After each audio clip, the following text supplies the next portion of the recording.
শুনলো, আর তোমরা কয়েক ডজন লোক শান্তিতে শুনতে পারবে না? কি কথা?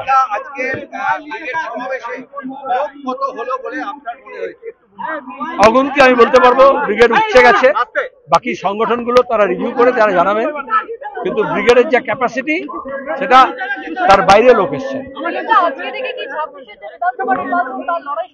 আমরা সিপিআইএম 25শে ফেব্রুয়ারি আমাদের সম্মেলন শেষ হয়েছে রাজ্য, তারপর থেকে আমরা বলেছি 26 থেকে 26-এর লড়াই শুরু হলো, তার 2 মাসের মধ্যে ব্রিগেডের সমাবেশ হয়েছে, এখনো আরো 10 মাস আছে।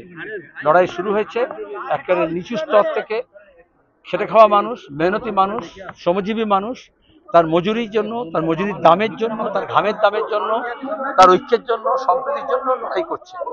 আরো অনেক মানুষকে তারা যুক্ত করবেন, এখান থেকে ফিরে গিয়ে আরো তীব্র লড়াই হবে। যে সমস্যা মানুষের সামনে আছে সে তারা আদায় করে ছাড়বেন, নাচুর বন্ধা হবে, সে লড়াইয়ের জন্য অপেক্ষা করো। আপনি বুথে বুথে 10 জন করে মানুষের কথা বললেন, সেটা কিভাবে সম্ভব হবে? সবটা এখানে প্রেস কনফারেন্স করতে হয় না, ব্রিগেডে দাঁড়িয়ে আগে বলিনি, বলেছি এই মানুষগুলো গিয়ে প্রত্যেকটা বুথে ভূত তাড়ানোর ব্যবস্থা নেবেন। ভূত তাড়ানো মানে যে ভূতটা বারংবার এই ভোটার লিস্ট থেকে শুরু করে, কারণ অনেকেই বলে এটা তো ভিড় হলো, ভোট কেন হলো না? তাহলে এখানে যেভাবে মানুষ মিছিলে সংগঠিত হয়ে এসছে, বুথের মধ্যে ভোটাররা হিসেবে যায়। তুমি দেখেছো নকল পুলিশ অফিসার, নতুন পোলিং অফিসার, নকল পোলিং এজেন্ট, কে কোন দলের হয়ে কাজ করছে। মহারাষ্ট্র, হরিয়ানা, দিল্লির ভোটও দেখা গেছে কিভাবে ইলেকশন কমিশন থেকে ইভিএম মেশিন পর্যন্ত ম্যানিপুলেট করা হয়। তাহলে সেখানে দাঁড়িয়ে মানুষের মেজাজ যখন তৈরি হয়, যে মেজাজ আজকে দেখতে পারলে, এই মেজাজ ধরে রাখলে, এই মেজাজ বাড়ি গেলে, প্রতিরোধ স্পৃহা থাকলে, তখন কোনো মেশিনারি, কোনো মেশিন কাজ করে না। মানুষ নিজের মত জানাবে। তৃণমূল বলছে এটা বিজেপির পাঠানো লোক, যারা এসেছেন তারা কেউ সিপিএম কে ভোট দেবেন না, সব বিজেপিকে দেবে। তৃণমূল তো কন্ট্রাক্ট নিয়েছে বিজেপিকে বাড়ানোর জন্য, সুতরাং এই লোক কখনো বাপের জন্য বিজেপি জড়ো করতে পারে? প্রধানমন্ত্রীকে নিয়ে এসে জড়ো করেছে?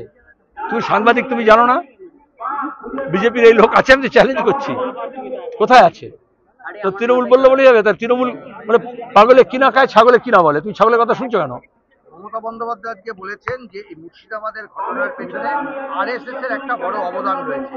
প্রথম আরএসএস এর নাম তিনি উচ্চারণ করলেন এই ঘটনাকে কেন্দ্র করে। 100 বছর যখন আরএসএস পূর্ণ হচ্ছে, স্বাধীনতার আগে থেকে আমরা বলে আসছি, নেতাজি সুভাষচন্দ্র বসু বলেছেন, শরৎচন্দ্র চট্টোপাধ্যায় বলেছেন, মমতা ব্যানার্জি যেহেতু মমতা তৃণমূলে তৈরি হয়েছে আরএসএস এর দয়ায়, শুনুন উনি নিজেই বলেছেন আজকে লিখিত বক্তব্যে কালকে, যে আমি এর আগে কখনো আরএসএস কে বলিনি, তার মানে সার্টিফিকেট আগে জোগাড় করলেন, এখন বলতে বাধ্য হচ্ছি। এর আগে যখন রায়গঞ্জে আমি যখন এমপি, সেখানে জানো তুমি যে 2 জন রাজেশ এবং তাপস খুন হয়েছিল, মমতা ব্যানার্জি বলেছিলেন আরএসএস গুলি চালিয়েছে। কেন তদন্ত করে বার করলেন না বলে খালাস? আজ পর্যন্ত তদন্ত করে বার করলেন না কেন কারা গুলি চালিয়েছিল? মুখের প্রশাসক তো শুধু বললে হবে না, তাকে তো একটা জুডিশিয়াল এনকোয়ারি কমিশন করতে হবে, আর সেখান থেকে প্রমাণ করতে হবে তথ্য দিয়ে যে দেখো কারা কারা দোষী। আমরা তো চ্যালেঞ্জ করছি, করুন, এটা সাহস থাকলে করুন, কিন্তু উনি করবেন না, কারণ ওনার ঝুঁটিটা মোহনবাগানের কাছে বাধা আছে। আজকে জাফরাবাদে তৃণমূলের প্রতিনিধি দল গেল, আপনারা আগে গেছেন, এনসিডব্লিউ গেল, রাজ্যপাল গেল, তারপর আজকে তৃণমূলের প্রতিনিধি দল।